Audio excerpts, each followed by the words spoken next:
18 because I wanted to help people. I wanted to take my experience as a mom, as a lawyer, and as a social justice advocate to the General Assembly, and as my mom says, make this world a better place. So for the last 3 years, that's really what I have tried to do. My office, led by Selena Raleigh, my chief of staff, has helped hundreds, if not thousands, of people with anything from issues with WSSC to healthcare concerns to the debacle that has been the unemployment insurance claims, I guess is the best way to put it. And we continue to do what we can to help you, whether it's connect you with your county council members or with your federal members. We're here to help you. I also work with my amazing colleagues to support them and the good work that they do. I work in committee to take the legislation that we get and refine it and make it better, and then sometimes make it go away. And then, of course, I pursue my legislative agenda. And with my background as the General Counsel of NARAL Pro-Choice America and the Policy Director of the ACLU of Maryland, and now sitting on the Environment and Transportation Committee, so much of what I do focuses on civil rights and civil liberties and the environment. So just touch very briefly on two bills that I was very proud that passed early on in my tenure. One was a bill that created a third gender option on our state IDs. So now when you go to get your license, it says male, female, or other. And to me, what that does is it tells those people who identify as non-binary that you matter, that we see you, we care about you. Another one of my bills is very, very wonky, but all of you in this area I know will appreciate it.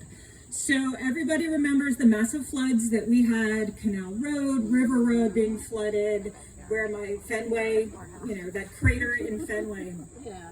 Those are due to climate change and the increasing storms, more frequent, more ferocious, more rainfall, and our infrastructure and our stormwater management can't handle that. Well, until coming up October 1, the Maryland Department of Environment has been using rainfall data from the 1990s.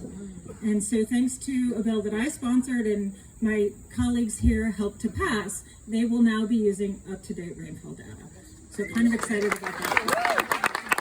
A very quick preview on a couple of bills that I will be bringing back. I am told that good bills often take a long time to pass, so I'm hoping that's the case and that this is going to be the magic year. But I have done a lot of work on plastics. Coincidentally, it was Sharon and David's son that brought that issue to me my first term. So I continue to fight to reduce our reliance on overuse plastics. I work very closely with Delegate Learman because she also champions that issue. I also work a lot on privacy. This is an issue that's near and dear to my heart. And I will be bringing back my bill to protect our biometrics. So our fingerprints, our face scans, our iris scans. Right now, there are no rules. Companies can collect them. Companies can do whatever they want with them. So I just want to put some guardrails around that. They need to get our consent. They can't sell them. Pretty basic stuff that I think are really important because biometrics, unlike your social security number or your address, you can't change them. I saw Mihal, where are you? Mihal and Diana, issues near and dear to them, PFAS, per and polyfluoroalkyl substances, a class of 9,000 chemicals that are very dangerous. They're called forever chemicals because they don't go away. And I'll be bringing a bill back to restrict their use in Maryland. It's actually the #1 bill of the firefighters this session, so I'm very proud to be working with them. And one last bill I'll throw out before I turn it over. Another bill that was brought to me by a constituent, and actually really sad story, to close the loophole for 16 and 17-year-olds who are preyed on by older adults who are in positions of authority, but our law doesn't cover them. So right now, a 17-year-old can have a sexual relationship with someone over 18 who isn't a family member and isn't in a position of authority. But that position of authority is defined as someone in the school or someone in the family.